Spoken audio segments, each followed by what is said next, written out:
Everyone has heard of Barney and Friends, a show, despite its ridicule for being overly simplistic and not as educational as people wanted it, is a part of pretty much everyone's childhood, including mine. When I was a kid, I could work the VHS machine like a whiz for my age, and would tape every episode that came on in the morning before school, and would immediately play it back over and over as soon as I got home from school. I mean, every kid had their obsession when they were young. Some kids had Sesame Street, Thomas the Tank Engine, Teletubbies, Pokemon, etc. But I had Barney the Dinosaur. Anyway, nowadays I'm a bit too old to be watching it by myself. But my excuse to be watching it is that I have a son, Chris. He's only 3. And I don't know if it's because he knows I secretly get a little bit excited to relive a portion of my childhood, but he also loves to watch the gang solve their problems with high-spiritedness, friendship and good morals. For those who don't know, Barney and Friends is a friendly purple dinosaur who comes to life through children's imagination. Barney, who was later joined by Baby Bop, BJ and Riff, and his friends would prominently teach through songs and small dance routines with friendly, optimistic attitudes. His iconic theme tune was Barney as a Dinosaur, which is sang to the tune of Yankee Doodle. But his most well-known song is I Love You, which appeared in nearly every episode. That was Chris's favourite part. No matter how active he was during the dance parts, or how excited he was after one of the children's problems was solved, whenever that song came on, he was on his knees right in front of the screen, humming or singing along with Barney. Those moments were serene to me, a collection of happy memories that will be with me forever. Sadly, it didn't take long to eventually blast through all 14 seasons of Barney and Friends. It didn't help that due to a hiatus during season 13, season 14 was actually just hand-picked episodes from previous series, essentially making it just a set of reruns. After Chris had watched them all and rewatched the episodes he liked, he innocently asked me for the next series. I was disheartened to have told him that there were no more, that he had seen them all. But as children are, he didn't have an understanding that shows just ended, so he began crying. It wasn't the simple crying of a child falling over and bumping their knee, or because they couldn't get what they wanted. It was tears of heartbreak. And in turn, this started to hurt me as well, knowing that this is breaking a part of his innocence as a child. So, without thinking, I told him I'll do some searching and find him more. He was used to waiting, as finding each series usually took some time, and he understood what that meant. I had no idea what I'd do, but for now, he was settled. Now, there are a lot of helpful sites and a few forums which I found with a few searches on the internet. And after looking on the Barney wiki, which I couldn't believe existed, I found a small trivia section which had the fact: from November 3rd, 1997 to April 2000, all of the Barney and Friends episodes were encoded with signals that enabled the Actimates Barney doll to interact with the program. I didn't even think that kind of technology existed. I must have not heard of it because it was done after I was a child and before Chris was born. How it works is, if you had the TV pack, you could plug it into your TV and link it with your Microsoft Actimates Barney doll. Once linked, Barney became a viewing buddy who would watch the show with you and interact at certain segments, either when it was aired or certain encoded videotapes. Quite a clever little device. I thought if I got this Chris, it would give him a whole new experience to watch his favourite show with Barney himself, something I never had as a child. Hell, I didn't even have a Barney plushie as a kid. My parents were the type who always said they couldn't afford it whenever I asked for anything.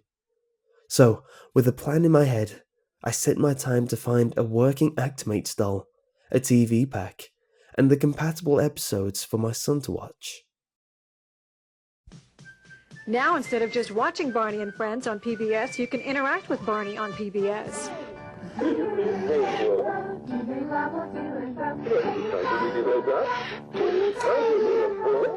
4-year-old Mallory is watching Barney and Friends with an innovative new early learning system called Microsoft Actimates. That was fun! Actimates Interactive Barney acts as a co-viewer, reinforcing and coaching Mallory through fun, educational lessons. Actimates Interactive Barney also responds as an early learning partner with CD-ROMs on a PC or encoded videos on a VCR. She always watched Barney by herself anyway, but now she goes and gets the character, and the two of them watch it together. And they count together, and they're singing, and they're dancing and moving around, so it's even more educational than it was before. Good job! It was 2 or 3 weeks later that I got a response. It was from one of my forum posts I had made asking about the items and if anyone had a set they were willing to part with. The going price was relatively high for a toy almost 2 decades old. I guess others might have had the same idea as me. But I was more tenacious. I wanted this for Chris more than anything. Picturing the look on his face after he receives this was the thought that made me very pushy, and I managed to get the set I wanted at a very good price. The man was surprisingly excited to have sold it, which was strange because he could have asked for a lot more and sold it just as quickly. He didn't live very far either, so I met him in front of his house where he was waiting for me, and we walked behind his clean white van. It looked almost brand new, and went on with the transaction. I gave him the money and he pulled out a box and even carried it to my car, which I thought was rather nice. We didn't exchange many words. My mind was preoccupied with wanting to rush home and show Chris. As soon as I got home, I shouted for Chris. I must have shouted a bit too loud because he came to me slowly looking down, as if he was in trouble. I explained everything I had been doing online and pulled the box that I hid behind the doorframe. That was the happiest moment of my life. A mixed feeling of accomplishment and perseverance, seeing my child's face light up with such bliss. A look of pure joy, like he was in a world where sadness didn't exist at all, which is a wonderment to itself. It really sticks with you after you witness a moment like that. He straight away dragged the box halfway to the living room before I caught up and carried it the rest of the way. I tried to set it up, which took a while because it was old and fiddly, plus the guy didn't leave an instruction manual with it.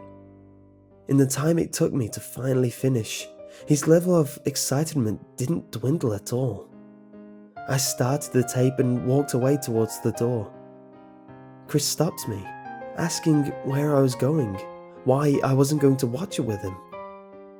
While the intro was playing, I knelt down in front of him and said, "This is an experience I want you to have, with just you and Barney," to which I pointed at the plushie. He nodded in agreement excitedly, and then I lost him to the TV, asking the viewers to sing along. I headed to the kitchen for some coffee, and spent the rest of the afternoon in my room. Me? Oh, that's interesting. What are these things for, Sissy? Finger painting. See? Oh, look at that.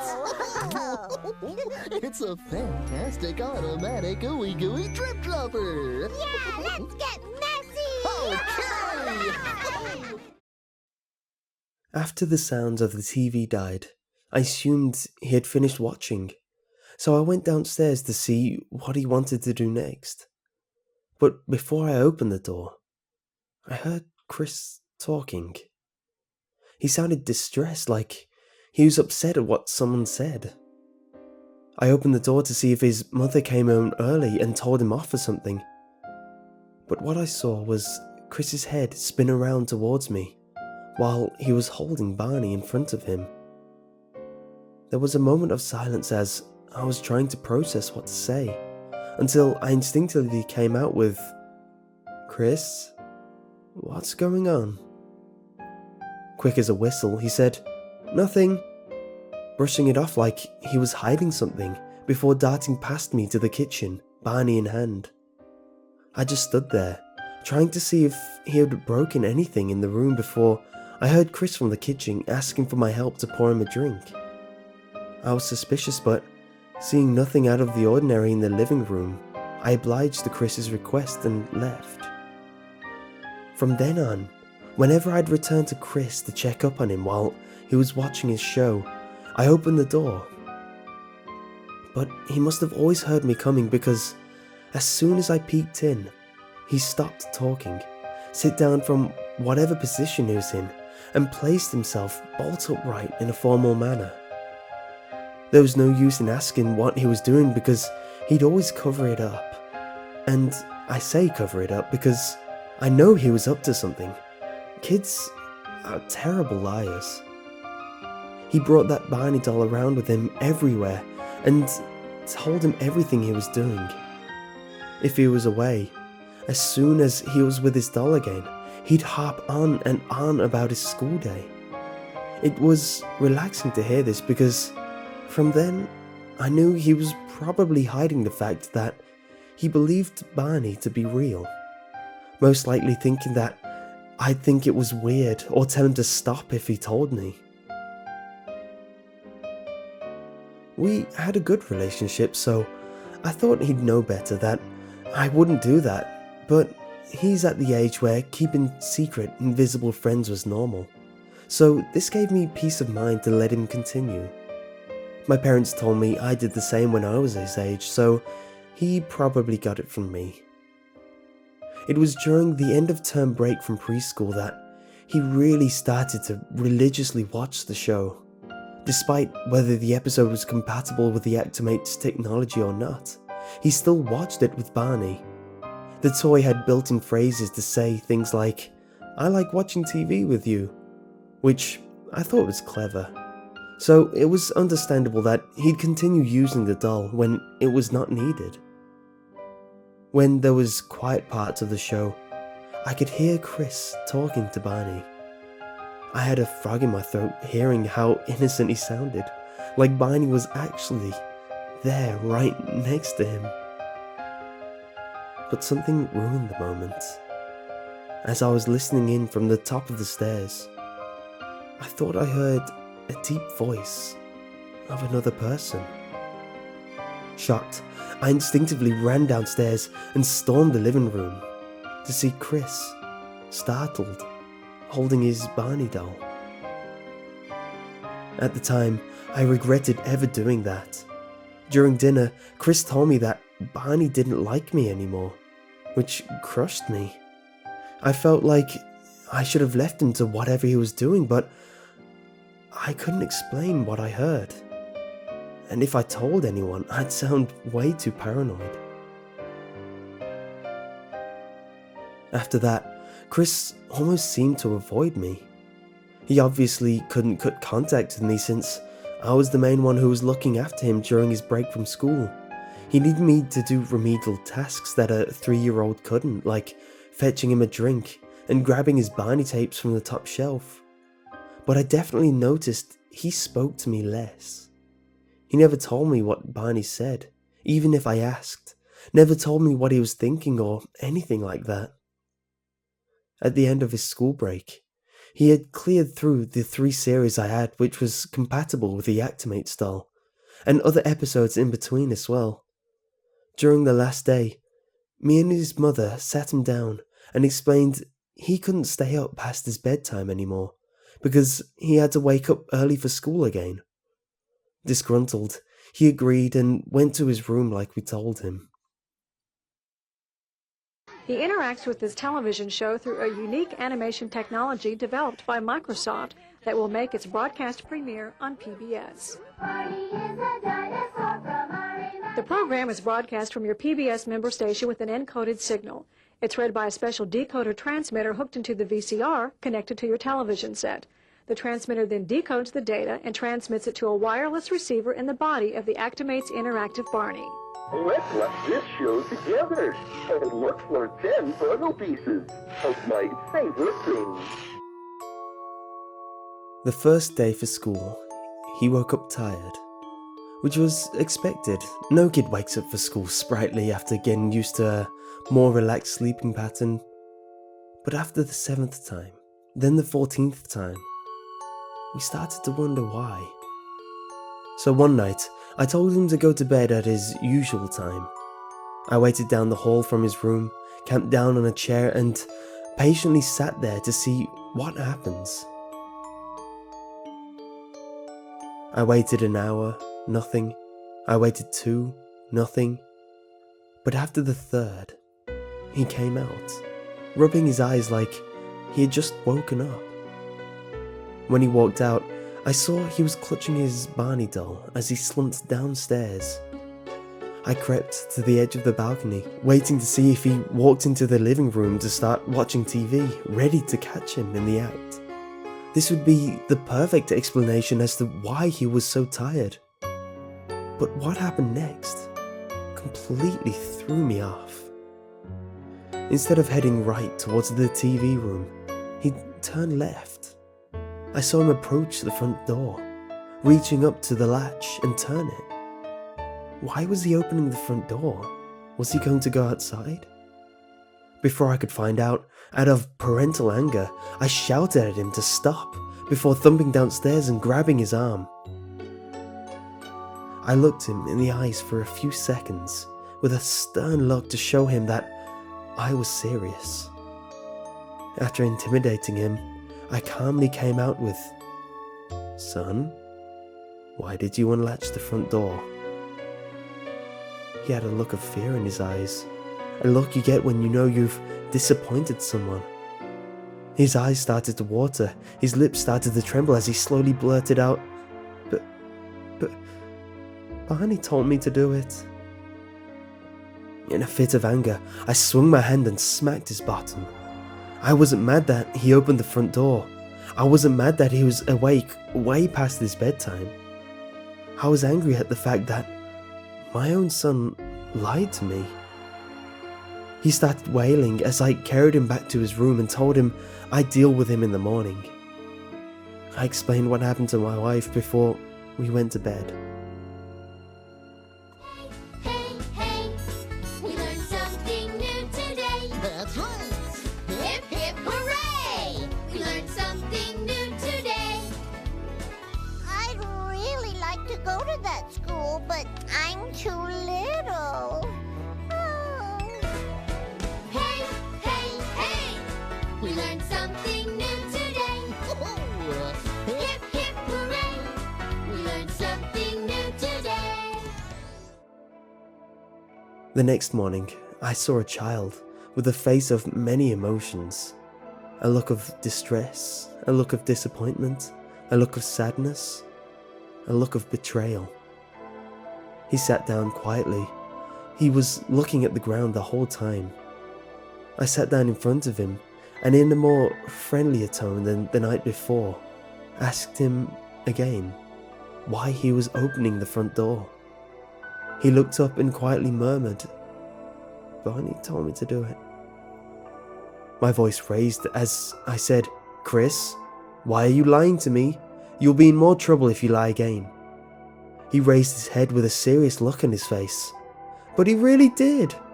His face started to well up. "I'm not lying." I knew it wasn't true. It couldn't be. Although he sounded like he honestly believed that it was. But I knew that kids have a very active imagination, something people lose after a certain age. I deliberated for a few minutes before telling Chris that he could not do as Barney said anymore. I felt that to deal with this situation meant I had to act as if Barney was really talking to Chris. He looked down and agreed, which I thought would be the end of the whole situation. I was wrong.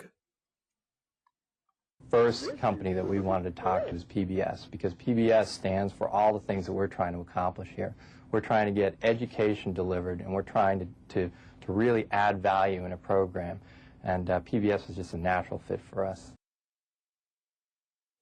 The next night, a few hours after Chris went to bed, me and the wife decided to get some sleep as well. We slept for a bit before I was woken up by my bladder. Nature was calling and I had to answer. I opened my bedroom door slowly in order to not wake my wife up. I tiptoed through the hallway, but as I was passing Chris's bedroom door, I heard something. I stopped and listened in. I could hear Chris. He was talking, but not in a normal talking tone. He was talking in a higher-pitched, whining tone, like he was complaining about something. I couldn't make out any words at first until I heard the phrase, "No, I'm not allowed to do as you say anymore." I straight away knew what he was up to. He was talking to his Barney doll again. I raised my hand in order to knock on the door to make my presence known. I yelled, "Get back to bed," as my hand started banging against the door, but as I did, I swore I heard, in Barney's voice, say, "Do it." I immediately stopped knocking as a chill crawled up my spine. Was Barney really talking to him? I wanted to investigate further, but my need to relieve myself intensified, so I rushed to the bathroom and tried to do everything as quickly as I could so I could talk to Chris about what was going on. Whilst I was doing my business, I started to relax and think about what happened. I started to think about how it could have been one of Barney's phrases he says, or misheard Chris doing the voice himself. After I finished, I washed my hands, less hastily than I was originally going to, and opened the door. I headed back through the hallway and saw that Chris's door was wide open. I peeked in and saw no sign of him anywhere in his room. Before I had any time to think of my next move, I heard a blood-curdling scream come from downstairs. I burst out of the doorway and down the stairs out of pure reaction. As soon as I got to the bottom of the stairs, I looked left and saw the front door, also wide open. Through the door on the other side of the road was a white van. I didn't have enough time to investigate as I heard another scream to my right. "Chris!" I yelled as I ran into the living room. When I burst in, all I saw in the middle of the room was Chris's Barney doll. "Dad!" I heard, screamed from the Barney doll itself. Puzzled, I started walking over to it. As I did, a squeal echoed through my house from behind me. I turned to just catch the sight of the back of the white van speeding off down the road. I picked up the Barney doll, hearing the squeal also resonating through the plushie simultaneously. I opened its back and saw a two-way radio. The light on the top that signified that it had a connection to another radio dimmed to nothing.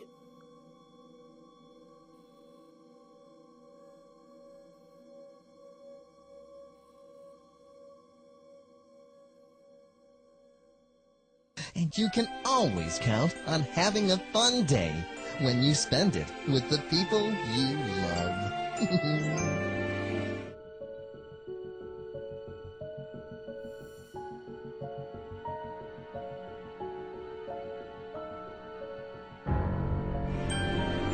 I love you.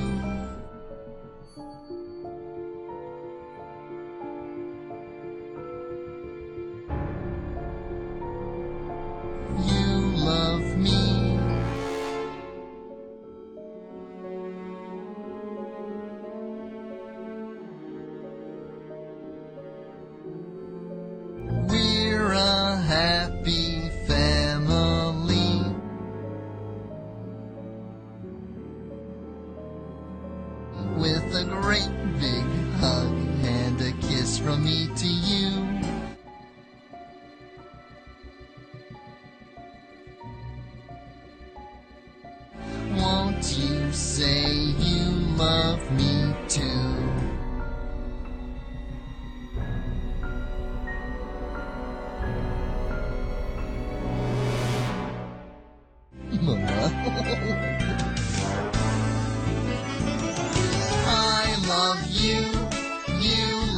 me.